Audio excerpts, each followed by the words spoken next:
ደጋፊ አይሆነውም። ስልጣናችሁ ደጋፊ አይሆነውም። ያላችሁ የሆነ እውቀት ደጋፊ አይሆነውም። እግዚአብሔር የሚመለከው ከገንዘብ በላይ ነው፣ ከጉልበት በላይ ነው፣ ከእውቀት በላይ ነው፣ ከኃይል በላይ ነው፣ ከስልጣን በላይ ነው። እግዚአብሔር የህይወታችን ጌታ ነው ማለት ነው። የምናችን ጌታ ነው? የህይወታችን ጌታ ነው። ታዲያ ሌላ ምን አለ ልትሉ ትችላላችሁ። አዎ በወሬማ ሌላ የለም፣ ስናብራራ ስንሰብክማ ሌላ የለም። በተግባር ግን አለ። ገንዘብ ጌታ የሆነው አለ፣ ጉልበቱ ጌታ የሆነው አለ፣ ስልጣኑ ጌታ የሆነው አለ፣ እውቀቱ ጌታ የሆነው አለ። እውነታው ልባችን የወደቀበት ቦታ አለ። ወድቋል ልባችን የሆነ ቦታ ነው። ልባችን የሆነ ነገርን ተደግፏል። ንጹህ አምልኮ የለንም ማለት ነው። ያልተበከለ ነገር ያልተበከለ መስዋዕት ለእግዚአብሔር ማቅረብ አልቻልንም ማለት ነው። ይሄ ከሆነ ደግሞ እግዚአብሔር ያዝናል ማለት ነው። ምክንያቱም ልባችንን ያያል። ምናችንን ያያል? ንጹህ እግዚአብሔርን መፍራት፣ ንጹህ አምልኮ፣ እውነተኛ አምልኮ ካለ እግዚአብሔር ልባችንን ያውቃል፣ ይከተላል። ያ ከሆነ ደግሞ እግዚአብሔር በረከትን በህይወታችን፣ በረከትን በቤታችን፣ በረከትን በሀገራችን፣ በምድራችን እግዚአብሔር ያፈሳል ማለት ነው። እግዚአብሔር ይርዳል። አሁን እስኪ የተፈጠረ ክፍተት አለ። ያንን ክፍተት እንየውና ደግሞ ቀጣይ ትውልድ እንዴት ነው የሚሰበር የሚለውን ደግሞ እንመልከት። መጽሐፉ እንዲህ ይላል። ኢያሱ በጣም የሚያስገርም ነገር ነው። ቁጥር 8 ላይ የእግዚአብሔርን ባሪያ የነዌ ልጅ ኢያሱ ዕድሜው 110 ዓመት ሲሆነው ሞተ ይላል። ኢያሱ ምን ሆነ? መሪው ሞተ። ስንት ዓመት ሲሆነው? ስንት ዓመት ሲሆነው? 110 ዓመት። ኢያሱ ምን አይነት ባሪያ ነው? ምን አይነት መሪ ነው ሲባል የእግዚአብሔር ባሪያ፣ የእግዚአብሔር ባሪያ የሆነው፣ የእግዚአብሔር ሰው የሆነው፣ የእግዚአብሔር አገልጋይ የሆነው ኢያሱ 110 ዓመት ሲሆነው ዕድሜው ሞተ።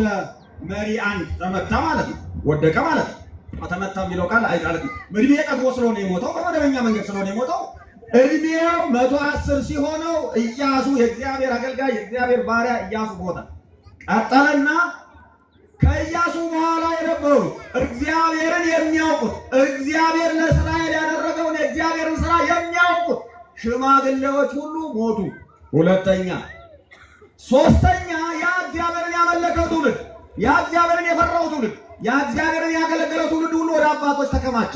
ሶስት። አሁን ተመልከቱ። ነምበር 1 መሪ ሞተ። ቀጥሎ ያለው ሁለተኛ ቁጥር ያሉት ሽማግሌዎች ሞቱ። ከዛ ቀጥሎ ትውልድ ሁሉ ደግሞ ወደ አባቶች ተከማቸ። ይሄ ሲሆን አንድ ክፍተት ተፈጠረ። ይሄን በደንብ አስተውሉ። መሪ ሲሞት እግዚአብሔርን የሚያውቅ መሪ አልተተካም። ሽማግሌዎች ሲሞቱ እግዚአብሔርን የሚያውቁ ሽማግሌዎች አልተተኩም። ትውልድ ሲሞት፣ ትውልድ ሲያልፍ እግዚአብሔርን የሚያውቅ ሌላ ትውልድ አልተተካም። ይሄ በጣም ከባዱ ስፍራት ነበረ። ዛሬ ስብከቴ እዚህ ጋር ነው የሚያጠነጥነው። ዋናው ጉዳይ እዚህ ጋር ነው የምናየው ማለት ነው። የኢያሱ ስህተት ምን ነበረ? የሽማግሌዎች ስህተት ምን ነበረ? የቀደመው ትውልድ ስህተት ምን ነበረ ስንል ኢያሱ ሲዋጋ ኖረ። መሬት ሲያከፋፍል ኖረ። ርስት ሲያከፋፍል ኖረ። 25 ዓመት ነው የመጽሐፍ ቅዱስ የብሉይ ኪዳን ምሁራን የገለጡት። ኢያሱ 25 ዓመት ነው መሪ ሆኖ የኖረ። 25 ዓመት ሙሉ ሲዋጋ፣ 25 ዓመት ሙሉ ርስት ሲያከፋፍል ኖረ። ነገር ግን ይሄን በደንብ አዳምጡ። ሲንከራተት የኖረ ህዝብ፣ 40 ዓመት ሙሉ በረሃ ለበረሃ ሲኖር የኖረ ህዝብ መሬት ሲነካ፣ ርስት ሲያገኝ፣ ቤት ሲሰራ፣ መንጋ የሚያሰማራበት መስክ ሲያገኝ፣ ልጆቹ የሚጫወቱበት ሜዳ ሲያገኝ እግዚአብሔርን ግን ማወቅ አልቻለም ነበረ። ማንን ማወቅ አልቻለም ነበረ? ምንድነው የበላው? ጊዜውን ምን በላው? ጦርነት። ጊዜውን ምን በላው? ምድር ማከፋፈል። መሪው ዋና ትኩረቱ ምን ነበረ? መዋጋት፣ መዋጋት፣ ድል ማድረግ። ከዛ ቀጥሎስ ርስት ማከፋፈል። ከዛ ቀጥሎስ በርስት የተጣሉትን ሰዎች ምን ማድረግ ነው? ማስታረቅ። ህዝቡ መሬት ነካ፣ መሬት ወረሰ፣ የተስፋይቱን ምድር ወረሰ። ቤት ሰራ፣ ከብቶቹን አሰማራ፣ ልጆቹ መጫወቻ አገኙ፣ ትውልድ በዛ። ነገር ግን በዚህ ውስጥ ምን ነጥብ ተረሳ ቢባል እግዚአብሔርን ለትውልድ ማውረስ የሚባለው ነገር ተረሳ።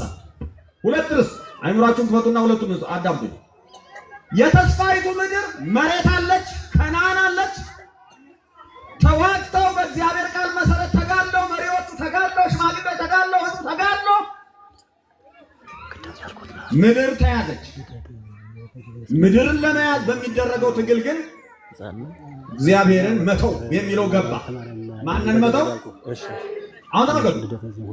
ምድርን እንዲወርሱ ተስፋ የሰጠ ማን ነበረ? እግዚአብሔር። ህዝቡን የሚመራ ማን ነበረ? እግዚአብሔር። መሬት የሰጠ እግዚአብሔር ነው። ተስፋ የሰጠ እግዚአብሔር ነው። መሬት የሰጠ እግዚአብሔር ነው። ሽማግሌዎችን የሰጠ እግዚአብሔር ነው። ለህዝቡ ድልን የሰጠ እግዚአብሔር ነው። ረፍትን የሰጠ እግዚአብሔር ነው። ልጅ ማጫወቻ፣ ከብት ማሰማሪያ፣ ቤት መስሪያ ቦታ የሰጠ እግዚአብሔር ነው።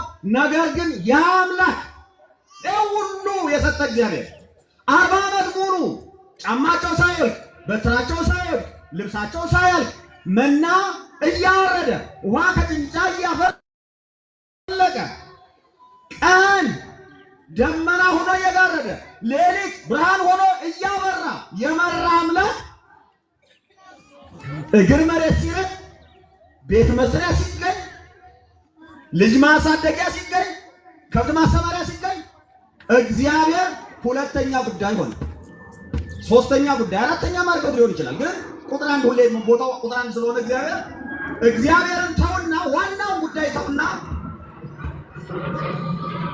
መሬት ሁለተኛ ጉዳይ የነበረችው መሬት አንደኛ መጣች። ቤት ዋና ሆነ፣ ትዳር ዋና ሆነ፣ ከብት ማሰማራት ዋና ሆነ፣ ጦርነት ዋና ሆነ ማለት ነው። በዚህ ጊዜ እግዚአብሔር ተረሳ፣ ተተወ። እግዚአብሔር ፈጽሞ ተዘነጋ። እግዚአብሔርን ማወቅ ከትውልዱ ልቡና ተነቀለና ወጣ። መጽሐፉ ምን እንደሚል ተመልከቱት። የኔ ቃል አይደለም። ይሄው ላንብላችሁ። ቁጥር 9 በተራራማው በኤፍሬም አገር በጋስ ተራራ በሰሜን ባለችው በርስቱ ዳርቻ ቀበሩት። ትውልድ ሁሉ ደግሞ ወደ አባቶቻቸው ተከማቹ ይልና ከነዚህ በኋላ ይላል ከኢያሱ ሞት፣ ከሽማግሌዎች ሞት፣ ከትውልድ ሁሉ ሞት በኋላ ከነዚያም በኋላ እግዚአብሔርን ለእስራኤልም ያደረገውን ስራ ያላወቀ ሌላ ትውልድ። ምን አይነት ትውልድ? ሌላ ትውልድ። ሌላ የሚለው ቃል ሁለተኛ ትውልድ፣ አዲስ ትውልድ ማለት አይደለም። በአምልኮቱ ሌላ የሆነ፣ በጠባዩ ሌላ የሆነ፣ ባዕድ የሆነ፣ በነገሮች ሁሉ ባዕድ የሆነ ምን ይገለጣል? ባዕድነቱ ምን ይገለጣል? እግዚአብሔርን አያውቅም። እግዚአብሔር ለእስራኤል ያደረገውን የእግዚአብሔርን ታምር አያውቅም። የእግዚአብሔርን ስራ የማያውቅ ትውልድ፣ እግዚአብሔርን የማያውቅ ትውልድ የተነሳ በምን ምክንያት ነው? ኢያሱና ሽማግሌዎች ከኢያሱ ጋር የነበረው ትውልድ ለቀጣይ ትውልድ እግዚአብሔርን ማሳወቅ፣ የእግዚአብሔርን ስራ ማሳወቅ ክፍተት ስለነበረበት፣ ይሄ ክፍተት ዛሬ ያለው ነው። ዋናው ስብራት ይሄ ስለሆነ ማለት ነው። ክፍተት አለው። ዛሬ ጉዳያችን ምንድን ነው? ስራችን ምንድን ነው? ገንዘባችን የሚበላው ምንድን ነው? ሀብታችንን የሚበላው ምንድን ነው? ጉልበታችንን የሚበላው ምንድን ነው? ጊዜያችንን የሚያጠፋው ምንድን ነው? እግዚአብሔርን ማወቅ ነው ወይስ ሌላ ጉዳይ ነው? ይሄ በደንብ መታሰብ አለበት። ልባችሁ ውስጥ እንዲያደርግ በትክክል ልባችሁ ከፍታችሁ ስሙ። ትውልድ እንዳይጎዳ የሚፈልግ መሪ ይሄው አባት እርሳቸው ለሁሉም ካህናት መሪዎች ስለሆኑ ማለት ነው። ለሁሉም ለአገልጋዮች ሁሉ እንደምናገር ለራሴ በደንብ የሚያሳስበኝ ነገር ስለሆነ ማለት ነው። ትውልድ እንዳይጎዳ የሚፈልግ መሪ፣ ትውልድ እንዳይጎዳ፣ ሌላ ትውልድ እንዳይነሳ፣ እግዚአብሔርን የማያውቅ ትውልድ እንዳይነሳ፣ እግዚአብሔርን የማይፈራ ትውልድ እንዳይነሳ፣ እግዚአብሔርን የማያመልክ ትውልድ እንዳይነሳ፣ ሌላ ጠባይ፣ ሌላ መሪ ያለው ደም በመፋሰስ የሚደሰት ትውልድ እንዳይነሳ፣ ወንድሙን በመግደል የሚፎክር ትውልድ እንዳይነሳ ካስፈለገ ስራችንን እናስተካከል። ምንድን ነው ስራችን? ዋና ጉዳያችን ምንድን ነው? ለምንድን ነው ካህን የሆን ነው? ለምንድን ነው ሰባኪ የሆን ነው? ለምንድን ነው ዲያቆን የሆን ነው? ለምንድን ነው ቄስ የሆን ነው? ለምንድን ነው መነኩሴ የሆን ነው?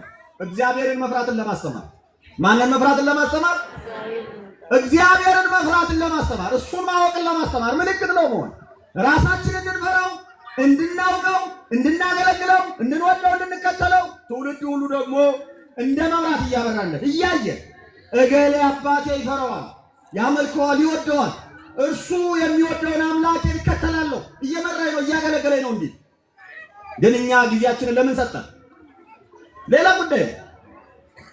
ይሄ ጥሩ ነው። ዛሬ ሰዓት ምን ያህል እንደተሰጠኝ አላውቅም። ነፃ ነኝ፣ ገደብ አልተቀመጠብኝም። ግን ታቦት አቁመን 15 ደቂቃ ስበክ ይባላል። 2 ሰዓት 3 ሰዓቱን ምን ይበላዋል? ልመና። ለምንድን ነው የምንለምናቸው? ምን ፈልጋችሁ ነው 2 ሰዓት የምትለመኑ? 15 ደቂቃ ወንጌል መስማት የማትፈልጉት ምን ፈልጋችሁ ነው? እናንተ ምዕመናን ማለት ነው። ካህናቱስ ምን ፈልገው ነው 15 ደቂቃ ወንጌል ይሰበክ ብለው 2 ሰዓት ልመና የሚገቡት? ምን ፈልገው ነው? ገንዘብ ምን ፈልገው ነው? ልማት ያስፈልጋል ወይ? ያስፈልጋል። ዋናው ጉዳይ ምንድነው? ወሳኙ ጉዳይ ምንድነው? እግዚአብሔርን መፍራት። ማንን መፍራት? እግዚአብሔርን መፍራት። እዚያው ደብረት ላይ ዋና ጉዳይ ቁጥር 1 ጉዳይ እግዚአብሔር ነው፣ ስሙ ነው፣ ቃሉ ነው፣ ወንጌሉ ነው፣ ማዳኑ ነው፣ ስራው ነው። በህዝቡ ልብ ውስጥ እግዚአብሔር ካደረ፣ በህዝቡ ልብ ውስጥ እግዚአብሔርን መፍራት ካደረ፣ በህዝቡ ልብ ውስጥ እግዚአብሔርን ማመን ካደረ፣ እሱን መውደድ ካደረ የዚህ ሁሉ ልብ አንድ ሲሆን የዚህ ሁሉ ህዝብ ጉልበት አንድ ይሆናል። የዚህ ሁሉ ገንዘብ አንድ ይሆናል። እግዚአብሔር አንድ ያደረገው ልብ፣ የእግዚአብሔር ስም አንድ ያደረገው ልብ፣ የእግዚአብሔር ቃል አንድ ያደረገው ልብ፣ የእግዚአብሔር መንፈስ አንድ ያደረገው ልብ ገንዘቡን ሁሉ ሰብስቦ ነው የሚመጣ። ኃይሉን ሰብስቦ ነው የሚመጣ። ጉልበቱን ሰብስቦ ነው የሚመጣ። ጊዜውን ሰብስቦ ነው የሚመጣ። ስራ ሲባል ተራራውን ይንዳል፣ ገደሉን ይሞላል፣ ወንዙን ይሻገራል። ምንም ችግር የለውም። ማን አለ በመካከሉ? ማን አለ? እግዚአብሔር አለ። ምንም ችግር የለም። በጨለማ ይሄዳል፣ ገደሉን ይወርዳል፣ ተራራውን ይወጣል፣ ሜዳውን ይሻገራል፣ ይዋጋል፣ ያሸንፋል። በፍጹም አይሸነፍም። ያበድራል እንጂ አይበደርም። ያሸንፋል እንጂ አይሸነፍም። ያዋረዳል እንጂ አይዋረድም።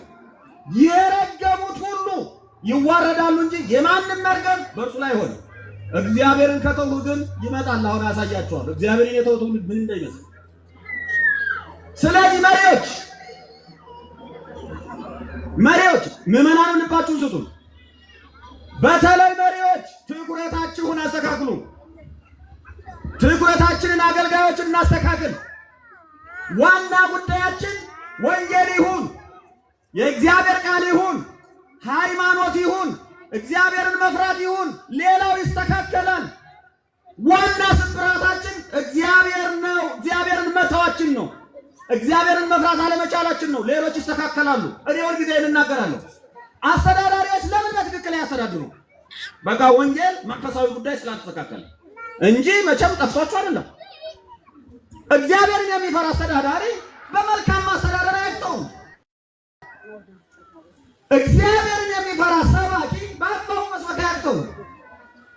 እግዚአብሔር ከተተወ ደሞዝ ዋና ጉዳይ ከሆነ፣ ገንዘብ ዋና ጉዳይ ከሆነ፣ ህዝቡ ሲናጣ ዋና ጉዳያችን እኛ ገንዘብ መስጠት ነው፣ ገንዘብ ማግኘት ነው ከሆነ ነገሮች ይሰበራሉ። ዲስኦርደር ይመጣል። ይሄ ምንድነው? መዛባት የሚባለው ማለት ነው። መተላለፍ የሚባለው ማለት ነው።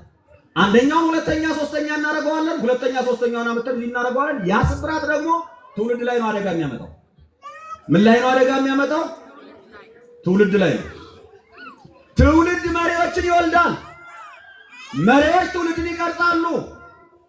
አንዱ አንዱን እየቀረጸ አንዱ አንዱን እየወለደ ተሳስሮ እግዚአብሔርን ማምለክና ምድርን የበረከት ምድር ማድረግ ካልቻል የጦርነት ምድር ትሆናለች። ምንም ክርክር የለው። ወንድም ወንድሙን አይሰማም። ወንድም ወንድሙን ይቀማል። ወንድም ወንድሙን ይገድላል። ወንድም ወንድሙን ገድሎ ደሙን አፍሶ በወንድሙ ሬሳ እየከቦ ይጨፍራል፣ ይዞራል ማለት ነው። ያንን ደግሞ እንደ ጀግንነት ያየዋል። የወንድምን ገንዘብ መበዝበዝ፣ ሰውን ማገድ፣ ሰውን መዝረፍ ዋና ጉዳይ ይሆናል። ምንም ችግር ያለ አይሰማውም። ለምን? እግዚአብሔር በልቡ የለም። ያንን ሰው ብትጠይቁት ግን እግዚአብሔርን ታመልካለህ ቢሉት